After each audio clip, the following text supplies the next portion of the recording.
Kohana. Hello, hello. Welcome, welcome. do you like my living room? Actually, it's not my living room. I broke into somebody else's living room. And here we are. Mom, she's in the house. Is this your house? Does it look like your house? Sorry about the way I'm sitting on your chair. I never learned how to properly sit in chairs. Is your house? Hello. I wondered if we should have music to... I'm gonna read you a story today from The King in Yellow, which is a collection of short stories which all relate somehow to the fictional play The King in Yellow, which tends to drive people mad after they read the second act. And it has to do with a mythical place called Carcosa. And it has been referenced in 2 games that we played, Sucker for Love and Signalis. I do have one song for you. I've been practicing this. Alright, do you guys know this? Hold on. What if I can't play it now because I'm nervous? I'm playing it with my mind. You can't see my kalimba.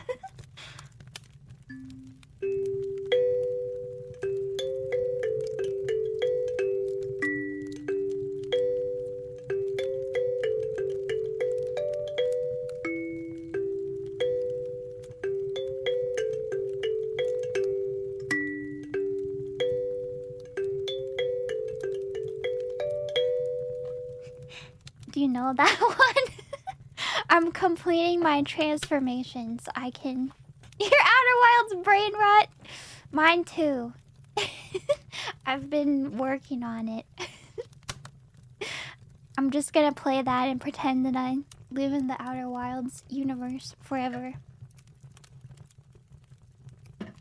That hit your feels? Mine too. You listened to that song all day yesterday? It is from Outer Wilds. Please do look forward to it. Should we have music? Maybe. What kind of music is fitting?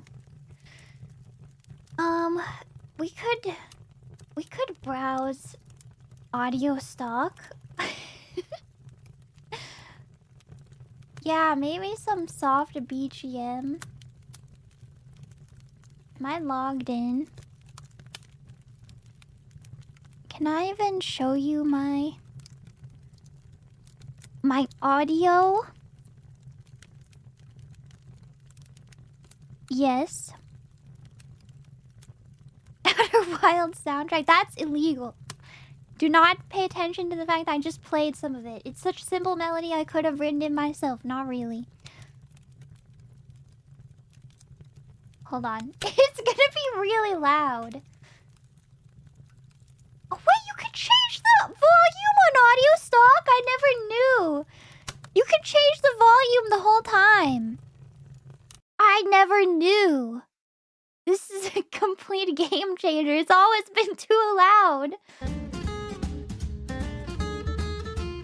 Maybe it's still pretty loud.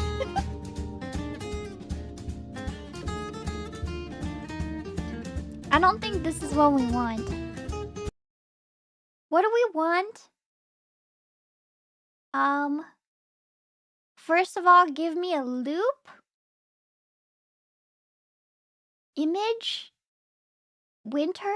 How about dark? Dark. Winter.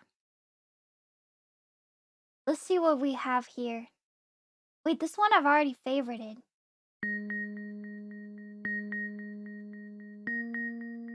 This sounds like a video game.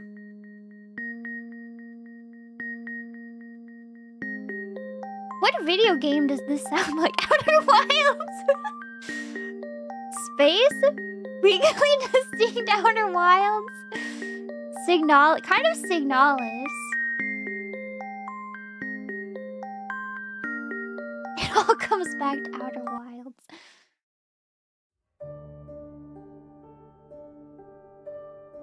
This one's Too sad. Are they all gonna be sad? Undertale. Melancholic chill hop.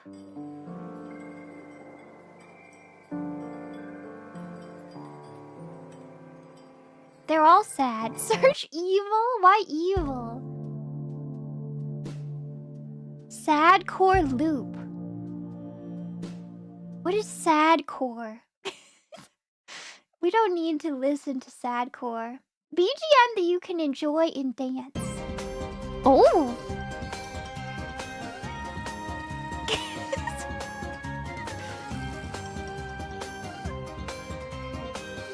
We can enjoy and dance. A ballad that feels like a gentle breeze.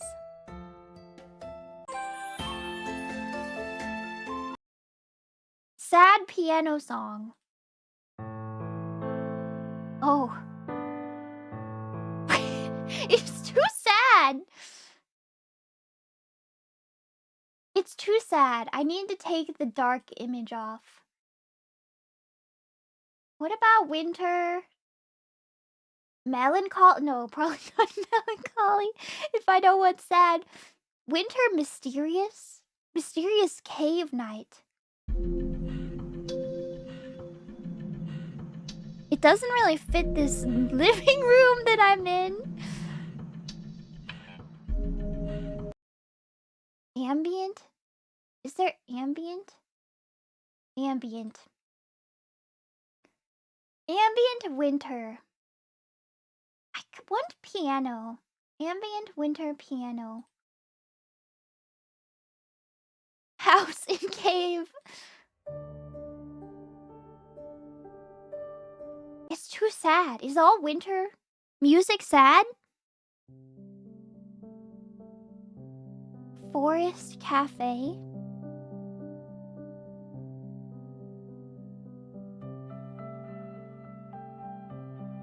Heartwarming snow town BGM. Is this legally distinct Snowden?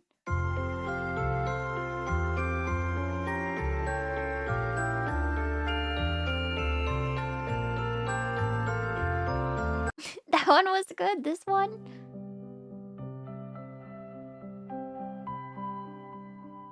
I don't know if it fits the story I'm about to read. Is that the goal, though? What about instead of winter? What about strange?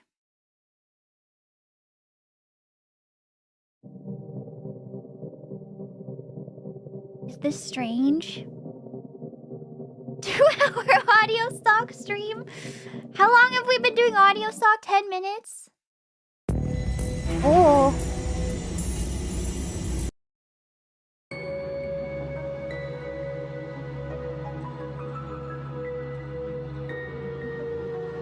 This is kind of fitting. It's loud. King in audio stock. Seriously scary horror BGM.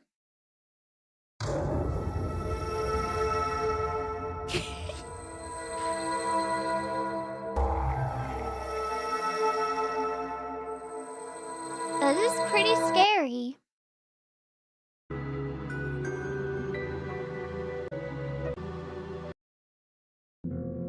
Oh. This story is not that spooky. I'm getting lost in the sauce, in the audio stock sauce.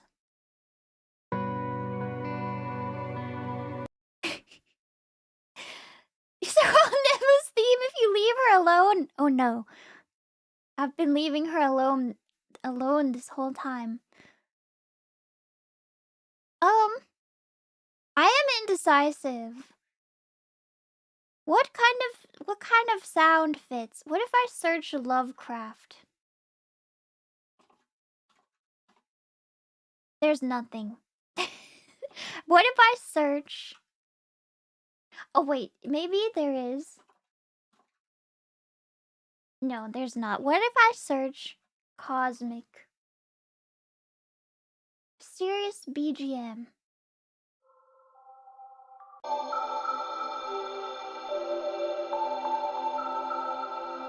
That's okay.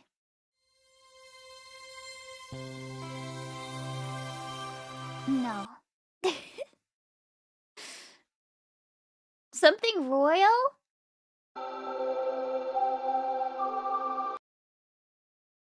Mysterious BGM.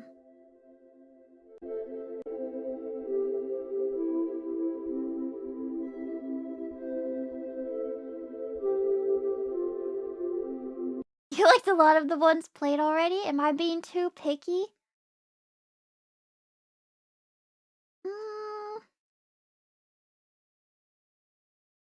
This one?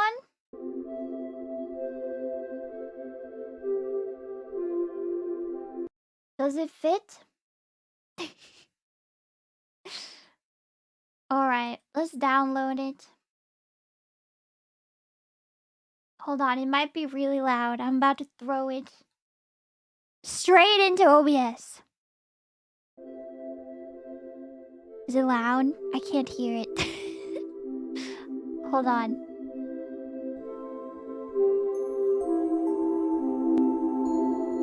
Uh-oh.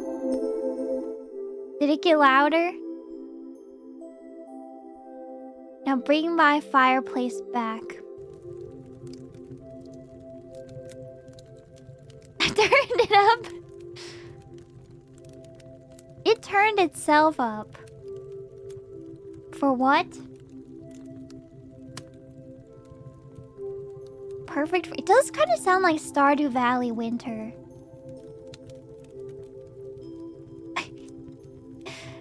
Is it good? Now let me put my... I brought out Firefox reader mode. I feel like there should be more on the screen. I feel like I'm so small in the corner of the screen. We could make it immersive. Like this. Hold on. And then...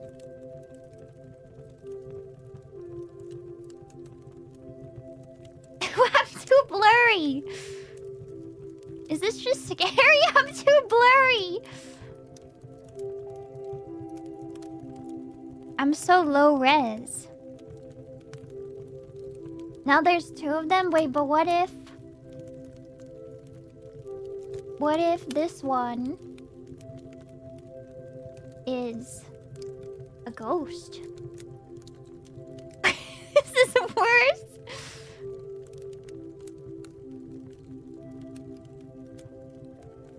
Is this creepy? Very spooky? Immersion ruined? It was supposed to be like a zoom in. Like now we're zoomed in, you know?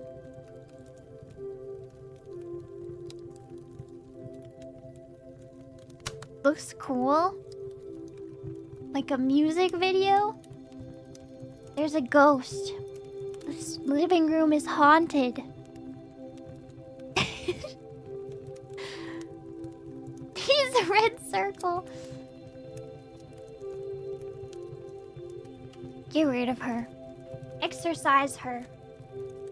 Exercise.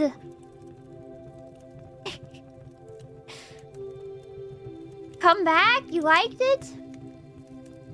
Does this help? The experience? What if... Oh no. On you off. I feel like this is creepy. When I slowly turn to look at you. And we both turn. All it needs is an inspirational quote. I should put text on the screen saying what I'm doing.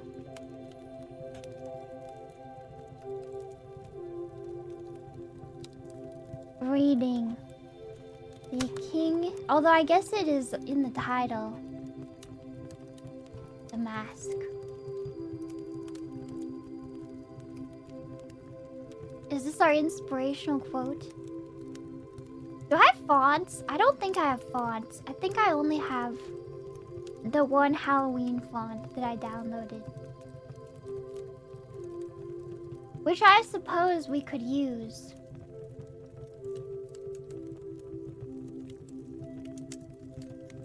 We have...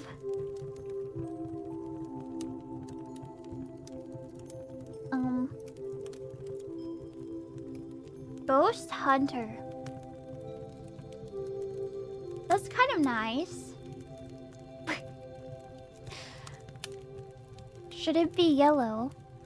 We'll be here for hours. We're almost ready to start reading. Everybody get settled in. I feel like I should be holding the book. No, we're going too far. This is...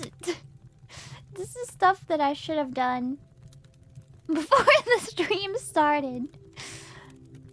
Gotta set the scene. We have time to get a book, right? It'll have to be a PNG, but that's fine, right? No 3D book. Give me... Irasutoya, please. One book, please.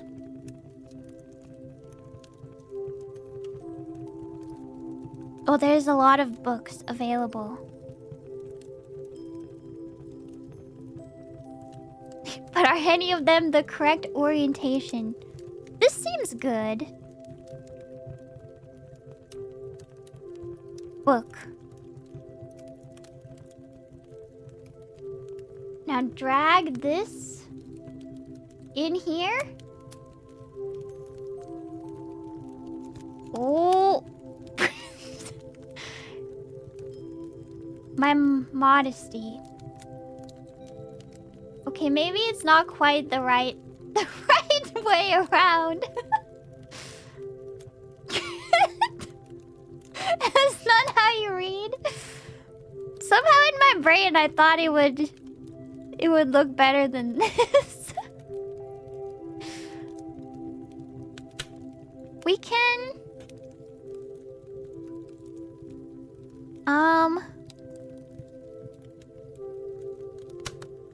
What about...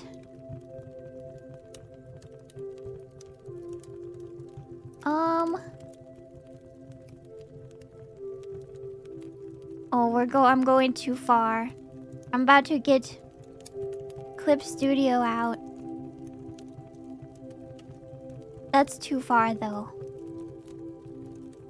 How about this one?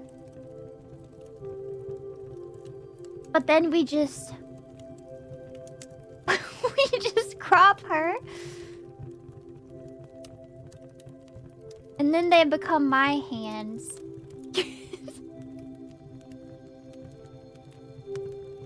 How's that? That's scary. Perfect. Her neck is still there. I can fix that. Give me a little chroma key. Oh no, it's an invisible book.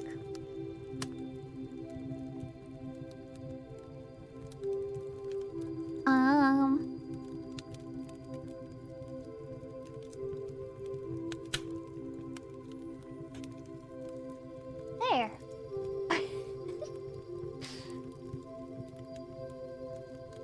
Now she's gone.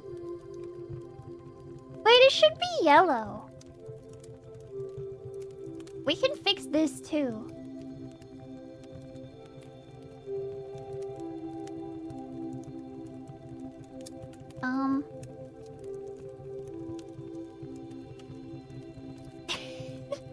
The hands are turning purple.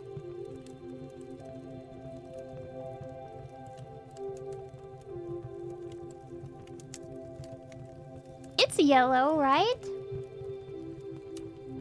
But look how scary she looks now. Oh! Just ignore that. Don't worry about that. My hands look a little cold. I'm fine, don't worry. Okay, are we ready? 23 minutes of setup? Oh no, and this is a long story too. I think we're finally... Oh wait, I see a little bit of her. Get rid of her. Now the scene has been set. Are you ready to hear the story? For the immersion. You're late and yet just in time. I was waiting just for you. Okay. Is it time? Are we ready? I will be reading to you The Mask, a short story from The King in Yellow. Camilla, you, sir, should unmask. Stranger, indeed? Casilda, indeed, it's time. We all have laid aside disguise, but you. Stranger, I wear no mask. Camilla, terrified, aside to Casilda. No mask? No mask! The King in Yellow, Act 1, Scene 2. 1. Although I knew nothing of chemistry, I listened, fascinated. He picked up an Easter lily which Genevieve had brought in that morning from Notre Dame, and dropped it into the basin. Instantly, the liquid lost its crystalline clearness. For a second, the lily was enveloped in a milk-white foam, which disappeared, leaving the fluid opalescent. Changing tints of orange and crimson played out over the surface, and then what seemed to be a ray of pure sunlight struck through from the bottom where the lily was resting. At the same instant... Oh no, I lost my place. Ah! I tried to zoom in, because I can't read. Hold on. Hold on. Restart. Wait, can I zoom in again?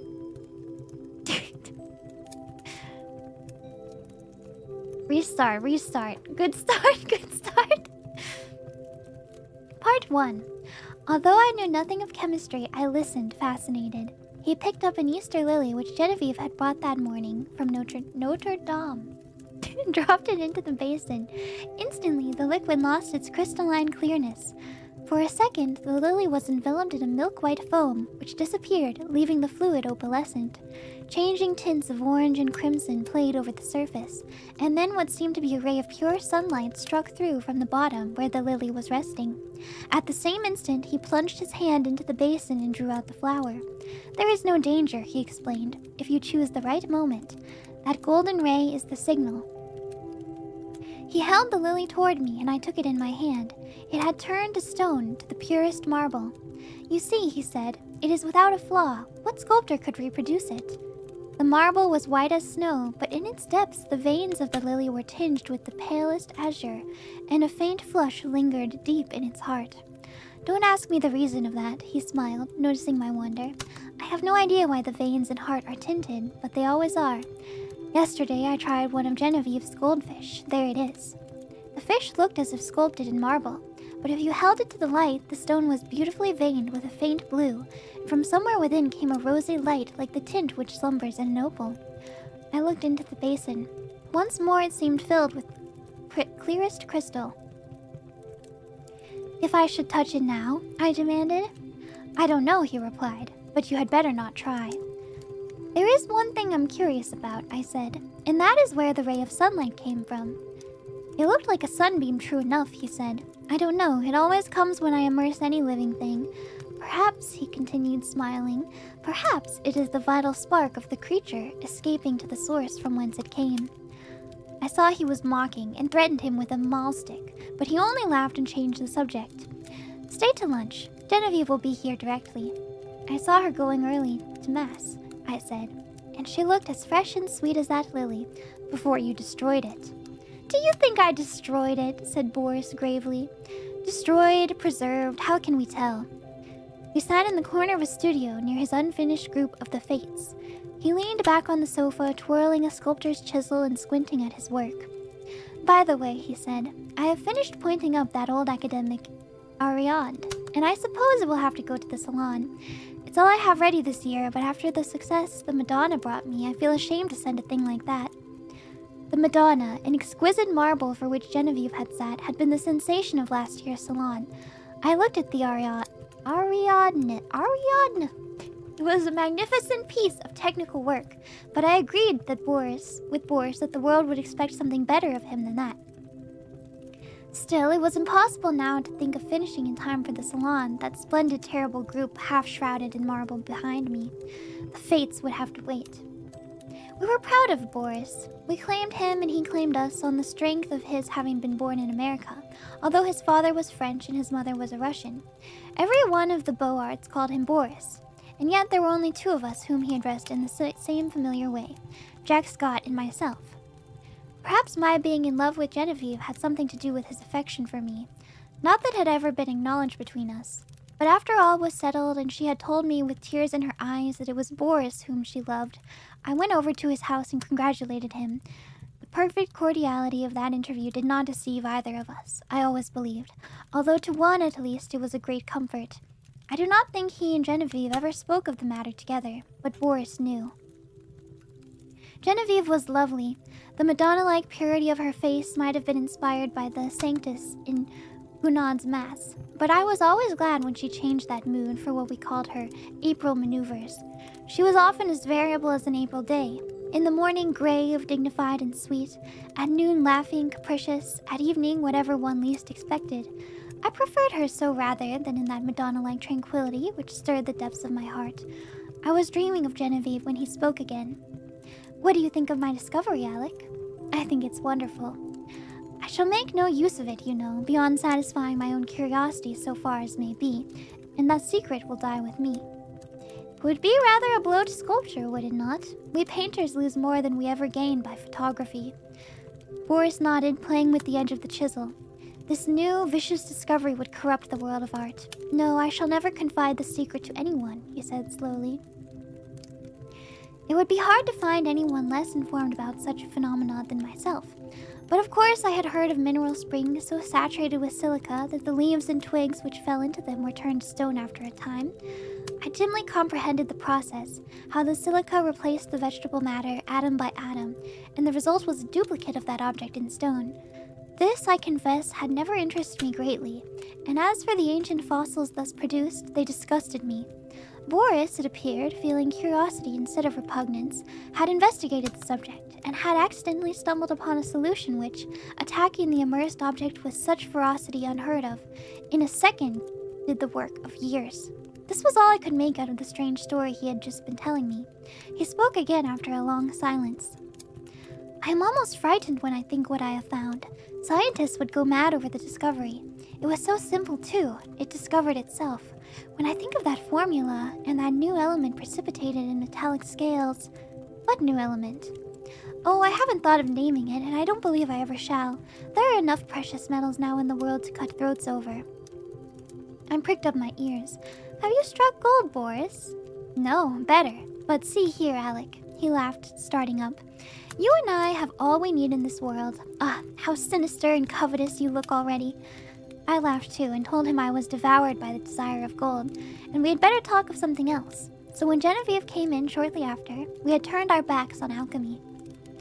Genevieve was dressed in silvery gray from head to foot. The light glinted along the soft curves of her fair hair as she turned her cheek to Boris. Then she saw me and returned my greeting.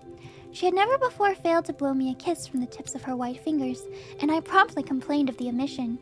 She smiled and held out her hand, which dropped almost before it had touched mine. Then she said, looking at Boris, "You must ask Alec to stay for luncheon." This also was something new. She had always asked me herself until today.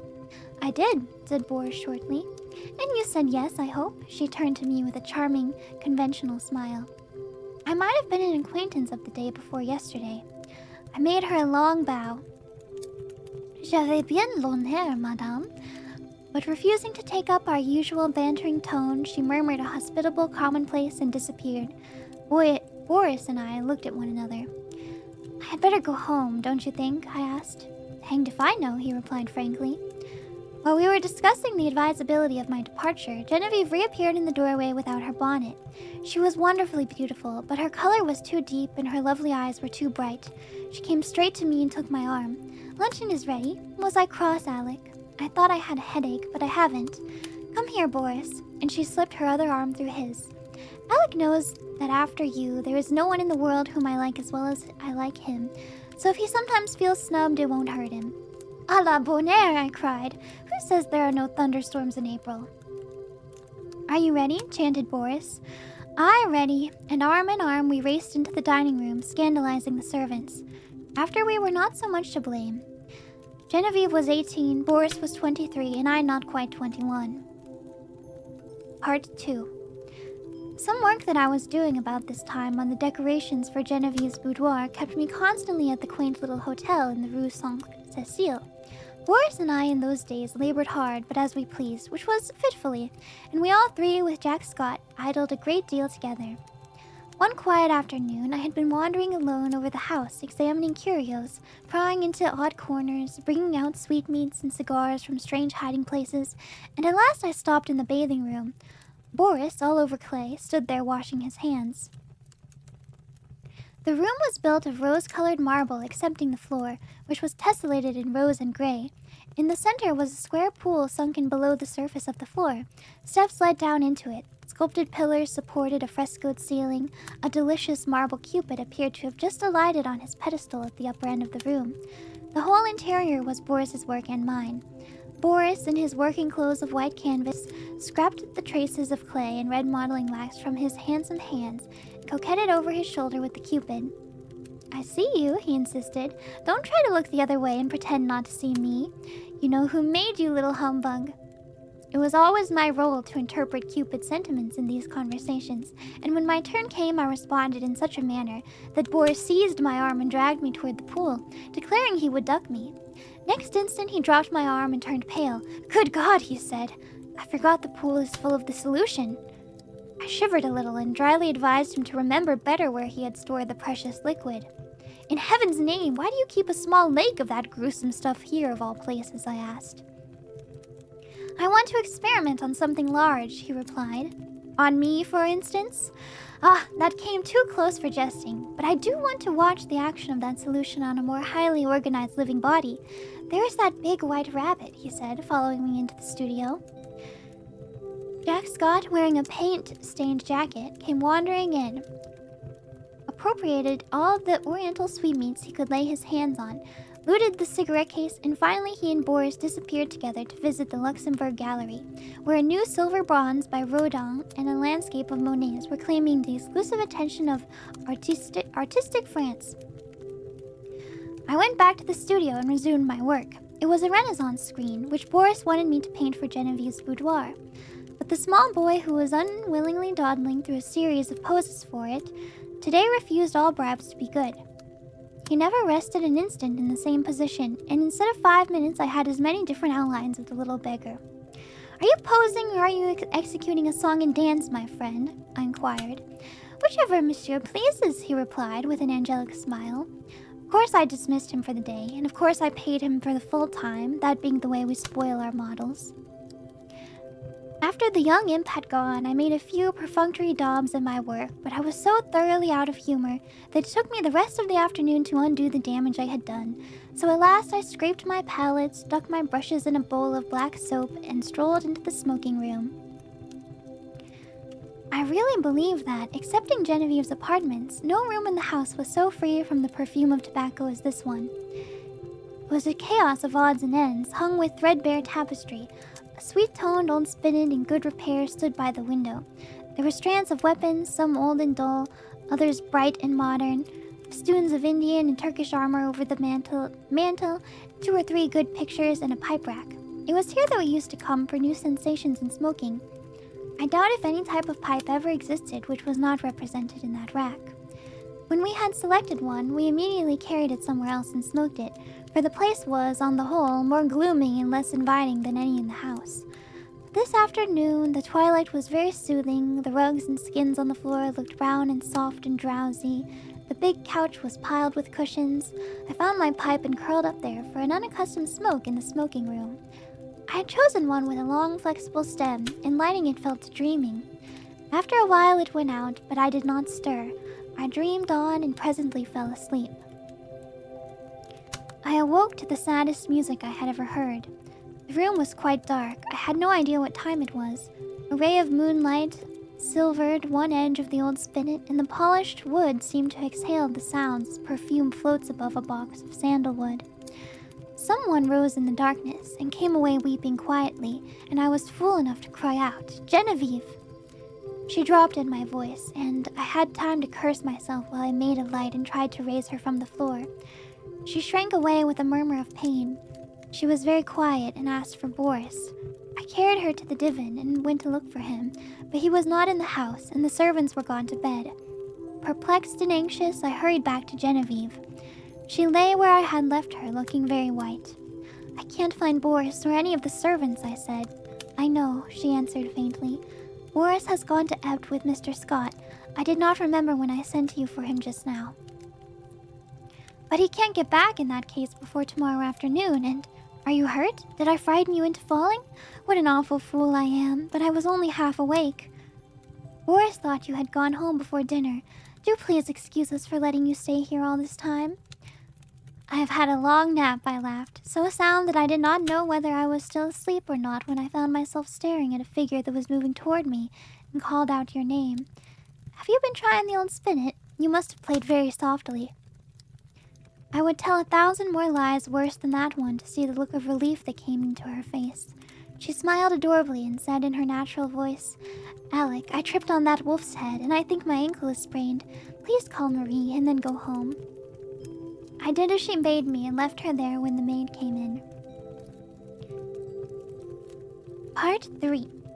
At noon the next day when I called, I found Boris walking restlessly about his studio. "Genevieve is asleep just now," he told me. "The sprain is nothing. But why should she have such a high fever? The doctor can't account for it, or else he will not," he muttered. "Genevieve has a fever?" I asked. "I should say so, and has actually been a little lightheaded at intervals all night. The idea! Little Genevieve without a care in the world, and she keeps saying her heart's broken and she wants to die." My own heart stood still. Boris leaned against the door of his studio, looking down, his hands in his pockets, his kind, keen eyes clouded, a new line of trouble drawn over the mouth's good mark that made the smile. The maid had orders to summon him the instant Genevieve opened her eyes. We waited, and Boris, growing restless, wandered about, fussing with modeling wax and red clay. Suddenly he started for the next room. "Come and see my rose-colored bath, full of death," he cried. "Is it death?" I asked, to humor his mood. "You are not prepared to call it life, I suppose," he answered. As he spoke, he plucked a solitary goldfish, squirming and twisting out of its globe. "We'll send this one after the other, whatever that is," he said. There was a feverish excitement in his voice. A dull weight of fever lay on my limbs and on my brain as I followed him to the fair crystal pool with its pink-tinted sides, and he dropped the creature in. Falling, its scales flashed with a hot orange gleam in its angry twistings and contortions. The moment it struck the liquid, it became rigid and sank heavily to the bottom. Then came the milky foam, the splendid hues radiating on the surface, and then the shaft of pure serene light broke through from seemingly infinite depths. Boris plunged in his hand and drew out an exquisite marble thing, blue-veined, rose-tinted, and glistening with opalescent drops. "Child's play," he muttered, and looked wearily, longingly at me, as if I could answer such questions. But Jack Scott came in and entered into the game, as he called it, with ardor. Nothing would do but try the experiment on the white rabbit then and there. I was willing that Boris should find distraction from his cares, but I hated to see the life go out of a warm, living creature, and I declined to be present. Picking up a book at random, I sat down in the studio to read. Alas, I had found The King in Yellow. After a few moments, which seemed ages, I was putting it away with a nervous shudder when Boris and Jack came in bringing their marble rabbit.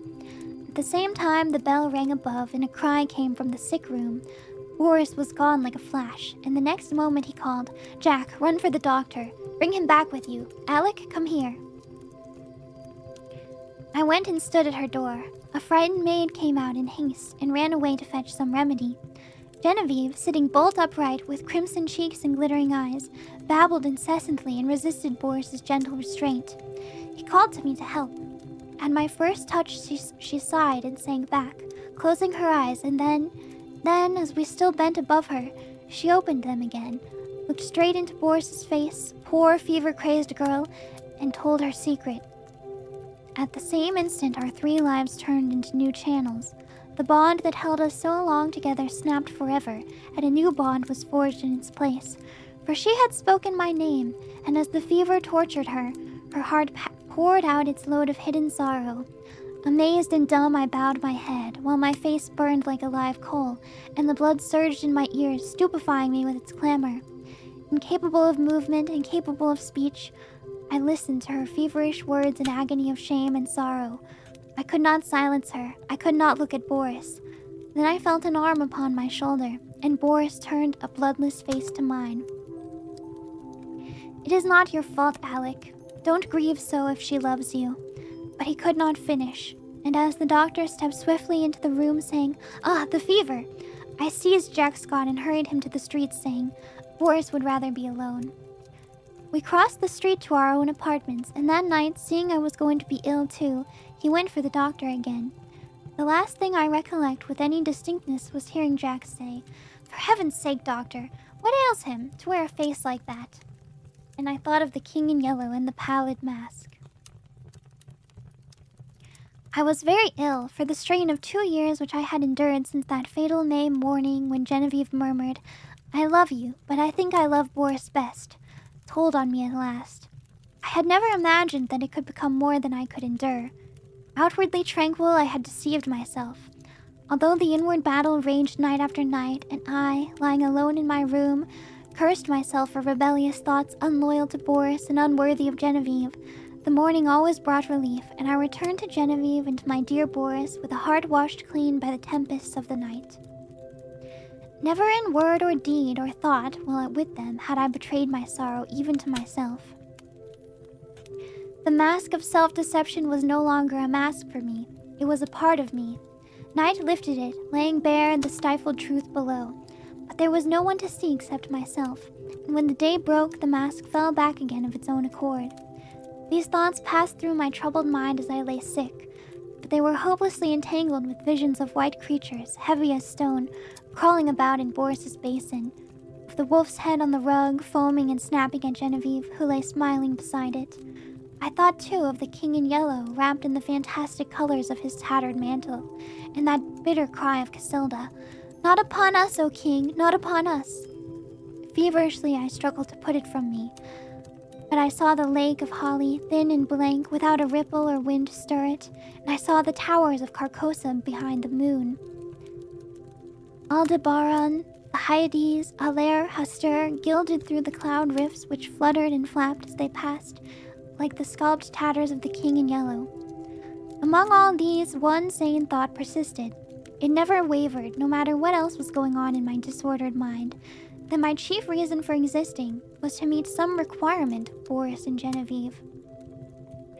What this obligation was, its nature, was never clear. Sometimes it seemed to be protection, sometimes support through a great crisis. Whatever it seemed to be for the time, its weight rested only on me, and I was never so ill or so weak that it did not respond with my whole soul. There were always crowds of faces about me, mostly strange, but a few I recognized, Boris among them. Afterward, they told me that this could not have been, but I know that once at least he bent over me. It was only a touch, a faint echo of his voice. Then the cloud settled back on my senses, and I lost him. But he did stand there and bend over me, once at least. At last, one morning, I awoke to find the sunlight falling across my bed and Jack Scott reading beside me. I had not strength enough to speak aloud, neither could I think, much less remember, but I could smile feebly as Jack's eye met mine, and when he jumped up and asked eagerly if I wanted anything, I could whisper, "Yes, Boris." Jack moved to the head of my bed and leaned down to arrange my pillow. I did not see his face, but he answered heartily, "You must wait, Alec. You are too weak to see even Boris." I waited and I grew strong. In a few days I was able to see whom I would, but meanwhile I had thought and remembered. From the moment when all the past grew clear again in my mind, I never doubted what I should do when the time came, and I felt sure that Boris would have resolved upon the same course so far as he was concerned. As for what pertained to me alone, I knew he would see that also as I did. I no longer asked for anyone. I never inquired why no message came from them. Why during the week I lay there waiting and growing stronger, I never heard their names spoken. Preoccupied with my own searchings for the right way and with my feeble but determined fight against despair, I simply acquiesced in Jack's reticence, taking for granted that he was afraid to speak of them, lest I should turn unruly and insist on seeing them. Meanwhile, I said over and over to myself, how would it be when life began again for all of us? We would take up our relations exactly as they were before Genevieve fell ill. Boris and I would look into each other's eyes, and there would be neither rancor nor cowardice nor mistrust in that glance. I would be with them again for a little while in the dear intimacy of their home, and then, without pretext or explanation, I would disappear from their lives forever. Boris would know. Genevieve, the only comfort was that she would never know. It seemed, as I thought it over, that I had found the meaning of that sense of obligation which had persisted all through my delirium, and the only possible answer to it. So, when I was quite ready, I beckoned Jack to me one day and said, Jack, I want Boris at once, and take my dearest greeting to Genevieve. When at last he made me understand that they were both dead, I fell into a wild rage that tore all my little convalescent strength to atoms. I raved and cursed myself into a relapse, from which I crawled forth some weeks after, a boy of 21 who believed that his youth was gone forever. I seemed to be past the capability of further suffering, and one day when Jack handed me a letter and the keys to Boris's house, I took them without a tremor and asked him to tell me all. It was cruel of me to ask him, but there was no help for it, and he leaned wearily on his thin hands to reopen the wound which could never entirely heal. He began very quietly.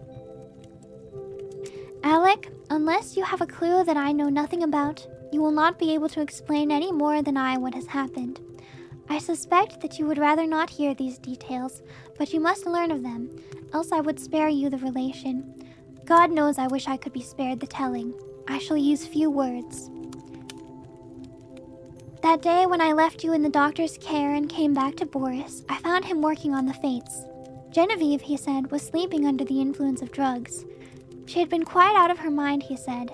He kept on working, not talking anymore, and I watched him. Before long, I saw the third figure of the group. The one that looked straight ahead, out over the world, bore his face. Not as you ever saw it, but as it looked then into the end.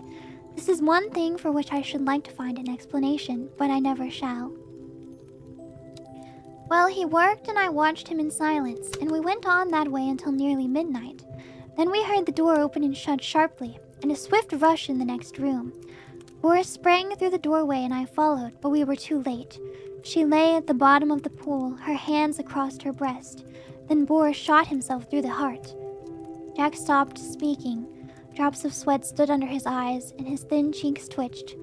I carried Boris to his room. Then I went back and let that hellish fluid out of the pool, and turning on all the water, washed the marble clean of every drop. When at length I dared descend the steps, I found her lying there as white as snow. At last, when I had decided what was best to do, I went into the laboratory, and first emptied the solution in the basin into the waste pipe. Then I poured the contents of every jar and bottle after it. There was wood in the fireplace, so I built a fire, and breaking the locks of Boris's cabinet, I burnt every paper, notebook, and letter that I found there. With a mallet from the studio, I smashed to pieces all the empty bottles. Then loading them into a coat scuttle, carried them to the cellar and threw them over the red-hot bed of the furnace. 6 times I made the journey, and at last not a vestige remained of anything which might again aid in seeking the formula for which Boris had found. Then at last I dared call the doctor. He is a good man, and together we struggled to keep it from the public. Without him I never could have succeeded. At last we got the servants paid and sent away into the country, where old Rosie keeps them quiet with stories of Boris's and Genevieve's travel in distant lands, from whence they will not return for years. We buried Boris in the little cemetery of Ceres. doctor is a good creature and knows when to pity a man who can bear no more. He gave his certificate of heart disease and asked no questions of me. Then, lifting his head from his hands, he said, "Open the letter, Alec. It is for us both."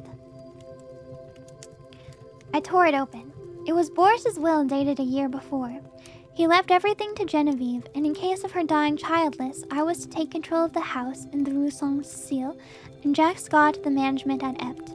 On our deaths, the property reverted back to his mother's family in Russia, with the exception of the sculpted marbles executed by himself. These he left to me. The page blurred under our eyes, and Jack got up and walked to the window. Presently, he returned and sat down again. I dreaded to hear what he was going to say, but he spoke with the same simplicity and gentleness. Genevieve lies before the Madonna in the marble room. The Madonna bends tenderly above her, and Genevieve smiles back into that calm face that never would have been except for her. His voice broke, but he grasped my hand, saying, "Courage, Alec." Next morning, he left for Ept to fulfill his trust. Part 4. Same evening, I took the keys and went into the house I had known so well. Everything was in order, but the silence was terrible. Though I went twice to the door of the marble room, I could not force myself to enter. It was beyond my strength. I went into the smoking room and sat down before the spinet. A small lace handkerchief lay on the keys, and I turned away, choking. It was plain I could not stay, so I locked every door, every window, and the 3 front and back gates and went away. Next morning, Alcide packed my valise, and leaving him in charge of my apartments, I took the Orient Express for Constantinople. During the 2 years that I wandered through the East, at first in our letters, we never mentioned Genevieve and Boris, but gradually their names crept in. I recollect particularly a passage in one of Jack's letters replying to one of mine. "What you tell me of seeing Boris bending over you while you lay ill, and feeling his touch on your face, and hearing his voice, of course troubles me. This that you describe must have happened a fortnight after he died. I say to myself that you were dreaming, that it was part of your delirium, but the explanation does not satisfy me, nor would it you." Toward the end of the 2nd year, a letter came from Jack to me in India, so like anything that I had ever known of him, that I decided to return at once to Paris. He wrote, "I am well, and sell all of my pictures as artists do who have no need of money. I have not a care of my own, but I am more restless than if I had. I am unable to shake off a strange anxiety about you.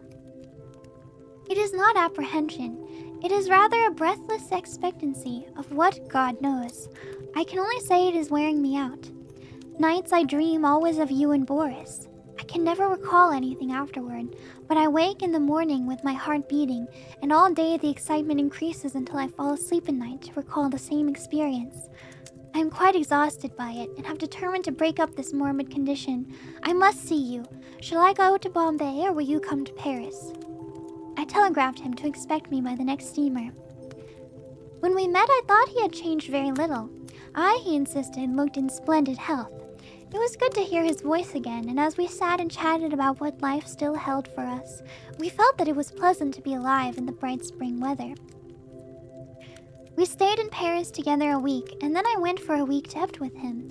But first of all, we went to the cemetery at Sèvres, where Boris lay. "Shall we place the Fates in this little grove above him?" Jack asked, and I answered, "I think only the Madonna should watch over Boris's grave." But Jack was none the better for my homecoming. The dreams of which he could not retain even the least definitive outline continued, and he said that at times the sense of breathless expectancy was suffocating. "You see I do you harm and not good," I said. "Try a change without me." So he started alone for a ramble among the Channel Islands, and I went back to Paris. I had not yet entered Boris's house, now mine since my return, but I knew it must be done. It had been kept in order by Jack. There were servants there, so I gave up my own apartment and went there to live. Instead of the agitation I had feared, I found myself able to paint there tranquilly. I visited all the rooms, all but one. I could not bring myself to enter the marble room where Genevieve lay, and yet I felt the longing growing daily to look upon her face, to kneel beside her. One April afternoon, I lay dreaming in the smoking room, just as I had lain 2 years before, and mechanically I looked among the tawny eastern rugs for the wolfskin. At last I distinguished the pointed ears and flat, cruel head, and I thought of my dream where I saw Genevieve lying beside it. The helmet still hung against the threadbare tapestry, among them the old Spanish morion, which I remember Genevieve had once put on when we were amusing ourselves with the ancient bits of mail. I turned my eyes to the spinet. Every yellow key seemed eloquent of her caressing hand, and I rose, drawn by the strength of my life's passion, to the sealed door of the marble room. The heavy doors swung inward under my trembling hands. Sunlight poured through the window, tipping with the gold the wings of Cupid, and lingered like a nimbus over the brows of the Madonna. Her tender face bent in compassion over a marble form so exquisitely pure that I knelt inside myself. Genevieve lay in the shadow under the Madonna, and yet, through her white arms, I saw the pale azure vein, and beneath her softly clasped hands, the folds of her dress were tinged with rose, as if from some faint warm light within her breast. Bending with a breaking heart, I touched the marble drapery with my lips, then crept back into the silent house. A maid came and brought me a letter, and I sat down in the little conservatory to read it.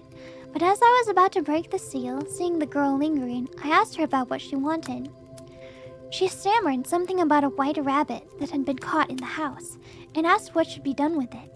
I told her to let it loose in the walled garden behind the house, and opened my letter. It was from Jack, but so incoherent that I thought he must have lost his reason. It was nothing but a series of prayers to me not to leave the house until he could get back. He could not tell me why. There were the dreams, he said.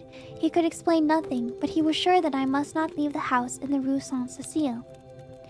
As I finished reading, I raised my eyes and saw the same maidservant standing in the doorway, holding a glass dish in which 2 goldfish were swimming.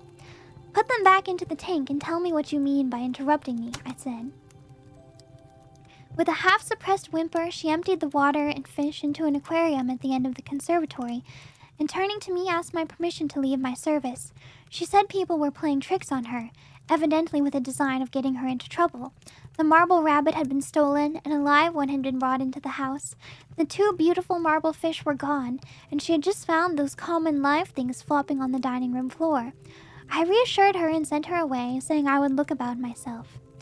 I went into the studio. There was nothing there but my canvases and some casts, except the marble of the Easter lily. I saw it on the table across the room. Then I strode angrily over to it. But the flower I lifted from the table was fresh and fragile and filled the air with perfume. Then suddenly I comprehended and sprang through the hallway to the marble room. The doors flew open, the sunlight streamed into my face, and through it, in a heavenly glory, the Madonna smiled as Genevieve lifted her flushed face from her marble couch and opened her sleepy eyes. The end.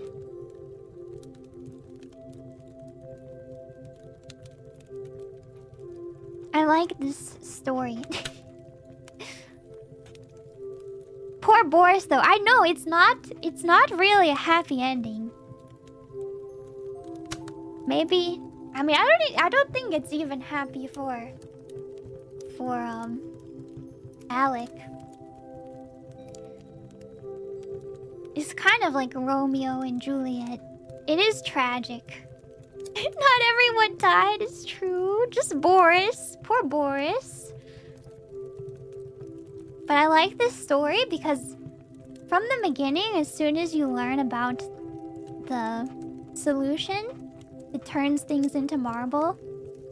You immediately think, like, knowing that it's like horror, you think, oh, someone is going to get turned into marble, right? But it doesn't happen in the way that I expected it, at least. I sort of thought that Boris would go crazy and start pushing people into the into the bath and turn them into marble. Or he would, like, you know, it's mentioned that he's making this sculpture, but it's not as good as the one that he made before. I sort of thought that he would, like, you know, trying to make the pinnacle of sculpture, like trying to make something to outdo the one he did before, that he would, like, put someone in the bath and use them as his new sculpture. I feel like that's where it's sort of leading you to think, but then it just happens completely differently. And, like, Boris is not the villain.